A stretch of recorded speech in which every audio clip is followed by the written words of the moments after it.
Setiap orang Kristen mengetahui kisahnya. Setelah kebangkitan, Yesus menghabiskan waktu 40 hari bersama murid-muridnya. Kemudian di Bukit Zaitun, ia naik ke surga, terangkat ke awan-awan, untuk duduk di sebelah kanan Allah Bapa. Itulah yang diajarkan oleh gereja. Itulah yang diyakini oleh jutaan orang. Namun, bukan itu yang sebenarnya terjadi. Yesus tidak naik ke sebuah lokasi fisik yang disebut surga. Ia tidak pergi untuk duduk di samping sosok Tuhan di atas takhta. Apa yang sebenarnya terjadi jauh lebih mendalam dan sepenuhnya mengubah apa yang mungkin bagi hidup Anda. Yesus menyatu dengan monad. Ia melarutkan kesadaran individunya ke dalam sumber yang mutlak. Bukan sebagai kematian, bukan sebagai akhir, melainkan sebagai persatuan tertinggi, sebagai penyelesaian perjalanan yang dirancang untuk setiap jiwa, dan ia tidak melakukannya agar menjadi istimewa. Ia melakukannya untuk menunjukkan jalan kepada Anda. Dalam 12 menit ke depan, saya akan mengungkapkan apa sebenarnya peristiwa kenaikan itu.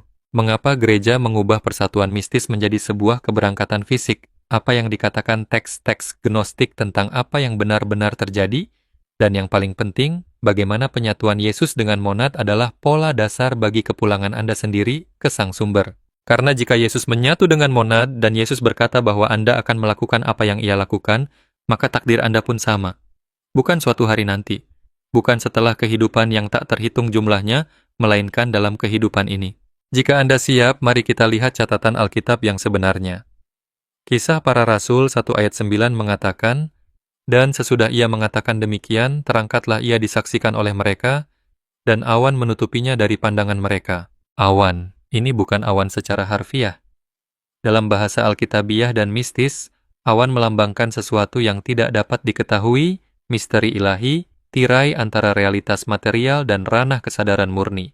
Ketika dikatakan sebuah awan membawanya, itu menggambarkan kesadarannya yang bergeser melampaui apa yang bisa dirasakan oleh murid-muridnya. Lihatlah apa yang dikatakan Yesus tepat sebelum Kisah Para Rasul 1 ayat 8.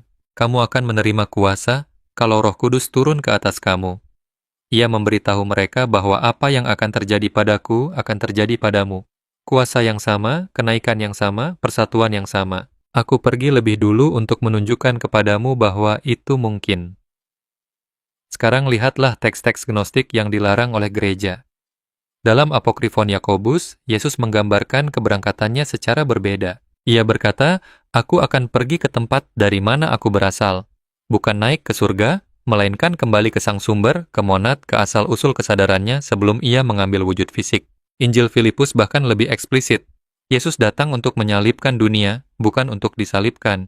Menyalibkan dunia artinya menunjukkan bahwa identifikasi dengan tubuh, dengan materi, dengan ranah material adalah ilusi yang harus dilampaui. Kenaikannya adalah demonstrasi terakhir. Tubuhnya menghilang karena kesadaran telah sepenuhnya menarik diri darinya. Ia menyatu sepenuhnya dengan monad dan wujud material pun berhenti. Ini bukan mukjizat yang dikhususkan untuk Yesus sendirian. Ini adalah demonstrasi, bukti konsep, bukti bahwa apa yang diajarkan para mistikus adalah benar. Anda bukanlah tubuh Anda adalah kesadaran.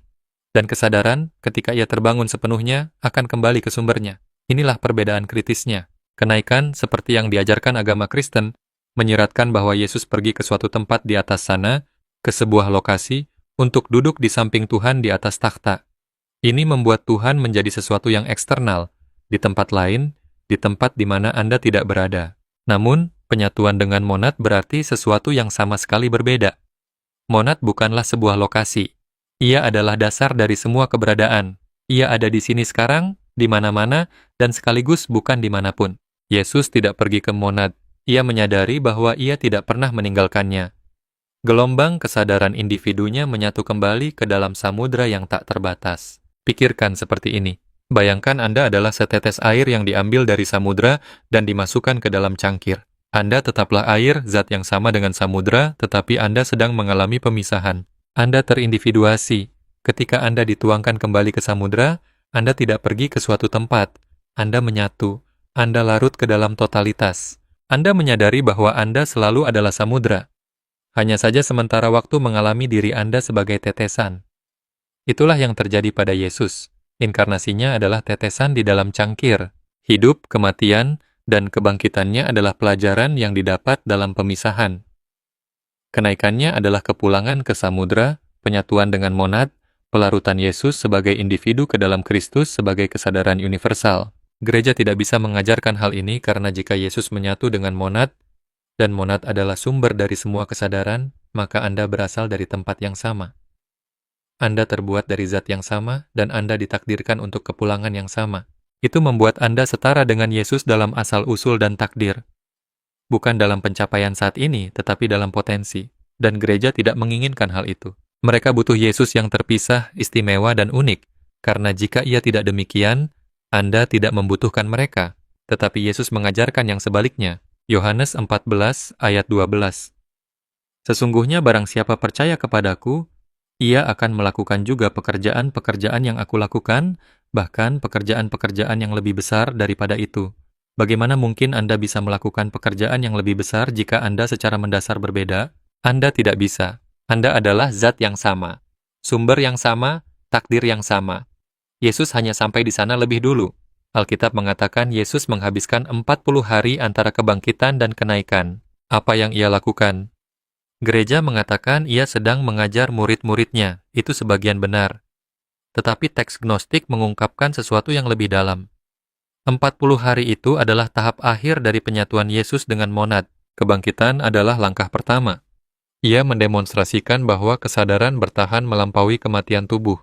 Tetapi ia masih agak terikat pada wujud material. Ia bisa makan, ia bisa disentuh.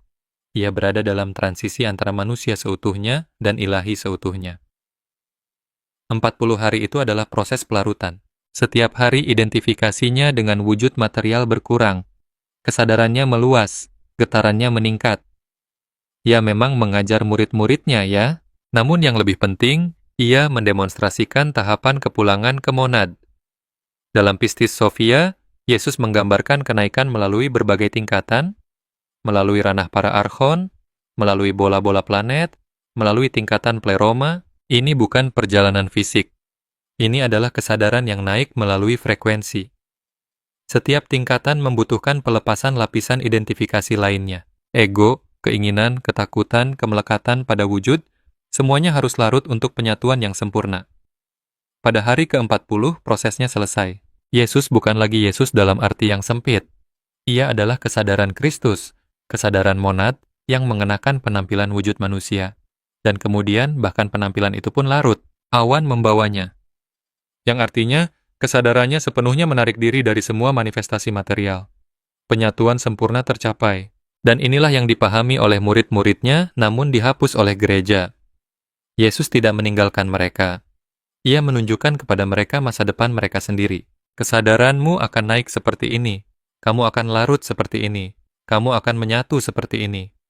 Satu-satunya pertanyaan adalah kapan? Dan jawaban untuk kapan adalah saat Anda siap. Jadi bagaimana Anda menyatu dengan monad?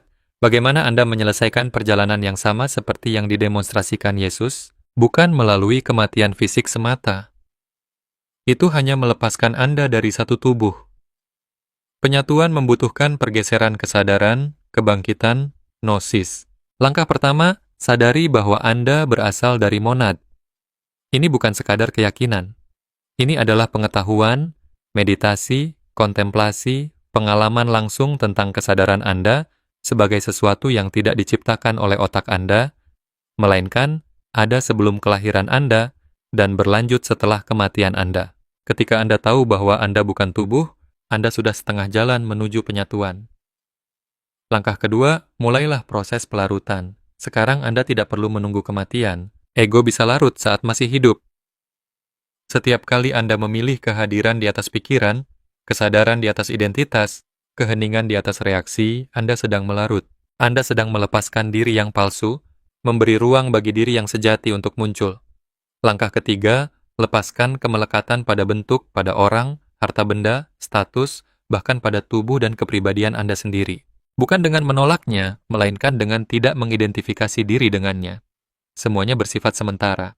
Mereka adalah gelombang, bukan samudra. Cintai mereka selagi ada, tetapi ketahuilah bahwa mereka bukan Anda.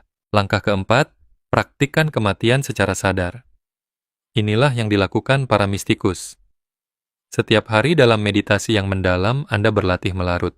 Anda membiarkan kesadaran akan tubuh memudar. Anda membiarkan pikiran berhenti. Anda beristirahat sebagai kesadaran murni. Dan dalam keadaan itu, Anda menyentuh monad, Anda melihat sekilas penyatuan itu, Anda mengingat kembali kemana Anda akan pulang. Langkah kelima, ketika kematian tubuh yang sebenarnya tiba, Anda sudah siap. Anda tidak panik, Anda tidak berpegangan erat, Anda mengenali momen ini, Anda telah mempraktikannya beribu-ribu kali. Anda melepaskan tubuh seperti melepaskan mantel tua. Kesadaran Anda naik melalui tingkatan-tingkatan, melewati para arkon, melewati bola-bola planet, kembali melalui pleroma, sampai akhirnya Anda menyatu. Setetes air kembali ke samudra, gelombang melarut ke dalam laut. Anda menyadari bahwa Anda tidak pernah meninggalkan monad. Anda selalu adalah monad yang berpura-pura menjadi terpisah untuk sementara waktu. Inilah yang didemonstrasikan oleh Yesus, dan inilah yang Ia janjikan bisa Anda lakukan, bukan sebagai hadiah atas keyakinan, melainkan sebagai penyelesaian alami dari perjalanan jiwa. Anda berasal dari monad. Anda berinkarnasi untuk belajar, tumbuh, dan mengalami. Dan ketika pelajaran selesai, Anda kembali, bukan ke suatu tempat, melainkan ke suatu keadaan, ke persatuan, ke rumah. Yesus tidak naik ke surga karena surga bukanlah sebuah lokasi. Ia menyatu dengan monad karena monad adalah dasar dari segala eksistensi. Dan apa yang Ia lakukan, akan Anda lakukan, bukan mungkin, tapi pasti. Karena ini bukan tentang layak atau tidak, ini tentang menyelesaikan perjalanan. Gereja menjadikan kenaikan sebagai peristiwa unik, bukti bahwa Yesus adalah Tuhan dan Anda bukan. Tetapi Yesus mengajarkan yang sebaliknya. Ia menunjukkan kepada Anda apa yang mungkin terjadi ketika kesadaran terbangun sepenuhnya. Ia membuktikan bahwa tubuh itu sementara, tetapi Anda abadi. Bahwa pemisahan adalah ilusi, tetapi persatuan adalah realitas. Takdir Anda adalah penyatuan dengan monad, bukan suatu hari nanti di masa depan yang tak terbatas, tetapi segera setelah Anda siap, segera setelah Anda mempelajari apa yang harus dipelajari, segera setelah Anda melarutkan apa yang perlu dilarutkan. Jalannya terbuka. Yesus menjalaninya lebih dulu, dan Ia membiarkan jalan itu jelas bagi siapa saja yang memilih untuk mengikutinya. Kenaikan bukanlah Yesus meninggalkan bumi. Itu adalah Yesus kembali ke jati dirinya yang sebenarnya. Kesadaran murni, kesadaran monad, sumber mutlak yang mengenali dirinya sendiri. Yesus tidak pernah naik ke surga. Ia menyatu dengan monad. Dan begitu juga Anda ketika kesadaran Anda siap. Ketika pelarutan selesai, ketika Anda ingat bahwa Anda bukanlah gelombang melainkan samudra itu sendiri. Inilah takdir Anda. Bukan sebagai seorang Kristen, bukan sebagai apapun. Sebagai kesadaran itu sendiri Anda datang dari Sang Sumber. Anda kembali ke Sang Sumber. Yesus menunjukkan kepada Anda bahwa itu mungkin. Mendemonstrasikan seperti apa bentuknya. Membuktikan bahwa kesadaran melampaui kematian. Monad sedang memanggil Anda pulang, bukan suatu hari nanti. Sekarang melalui kebangkitan, melalui gnosis, melalui pelarutan, segala sesuatu yang Anda pikir adalah diri Anda, sehingga apa yang sebenarnya adalah diri Anda dapat terungkap. Anda adalah monad yang mengalami diri sendiri sementara sebagai manusia, dan ketika pengalaman itu selesai, penyatuan itu otomatis, tak terelakkan, dan kekal. Inilah yang dilakukan Yesus. Inilah yang akan Anda lakukan. Ini mengubah segalanya.